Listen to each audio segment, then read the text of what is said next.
daily decisions that we make in love. Now, God is still speaking to us about choices. He's speaking to us about vision. He's speaking to us about goals. He's speaking to us about all of these different things, right? Decisions that we're making.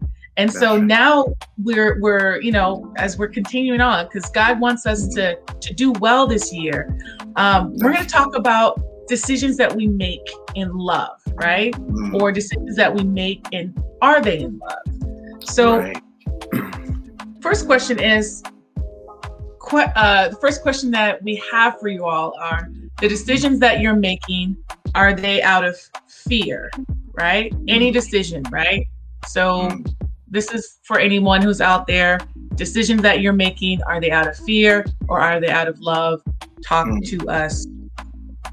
Boom. Eno says, talk to us. You want to hear? Yes.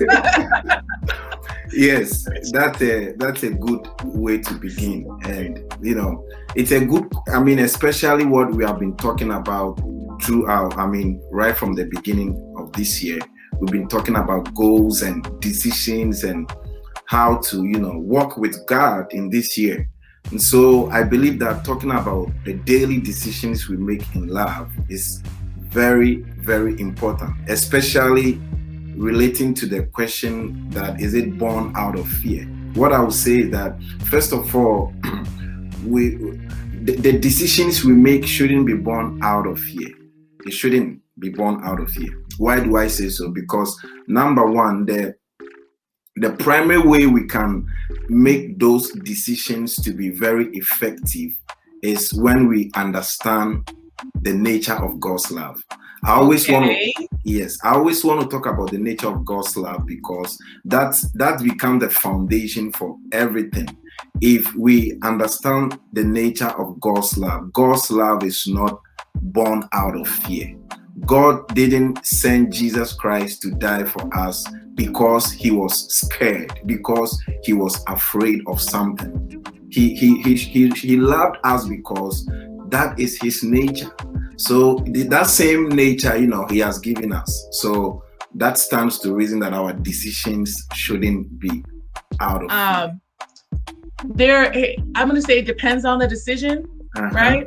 And I'm going to be honest, because we're going to be truthful, because there are times where, it's easy to make, decisions such as like, all right, I'm waking up in the morning, I'm going to put on, a purple checkered shirt, easy peasy, right? Done, right? But then there's other decisions such as, my God, okay.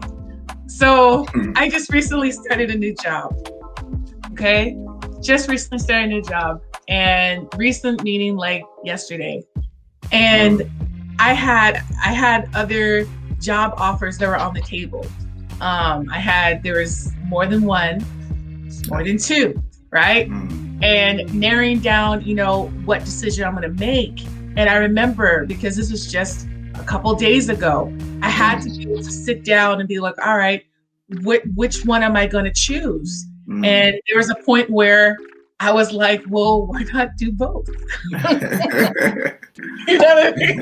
I kid you not. It just entered my mind. I said, no, enter out. But I had to make a choice. And I remember, I talked to you about it, Richmond. Yes. I had to be able to make a decision.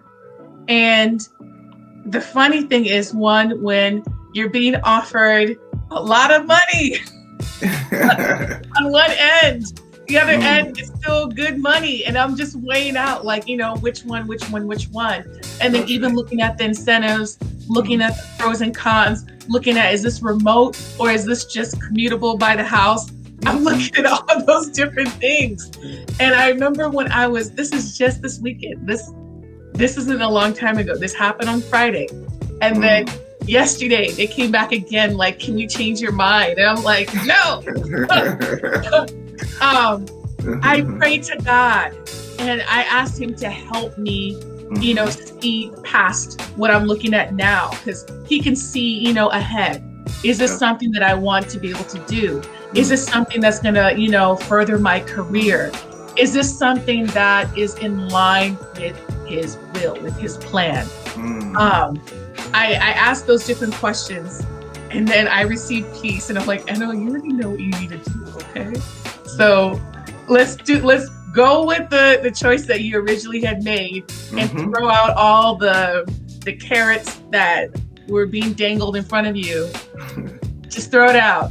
But yeah, I had to do that recently, and when I tell you having to turn down all that money, was like, oh my God. But the cool thing God reminded me was he always has a plan. He's a provider. And it's like, let him wow you. Let him provide for you. Let him, let him come through in his way. Because again, he sees past what I see. So I don't know how much I'm going to share tonight. But say, for instance, if somebody was, about to, get married, or they're engaged, right? Or whatever the case, being able to, go to God to be able to find out, hey, God, I need you in this decision. I need you in this. Is this something I should be doing? Even asking God, how about this? How about this? Because I haven't heard anyone talk about this yet. When should we be getting married?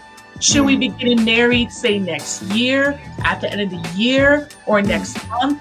So that there isn't that pressure of having to perform, having to have all these different things together for other people, when God may be saying, like, maybe I want you to do something small so you can save money. There won't be any stress. There won't be any pressure, and you can invest the money towards different things. So I'm looking at it like, if, like, Leanne said it right there. She said it right there. Just getting quiet, right? Getting quiet with God to be able to ask him, God, what should I be doing in this situation?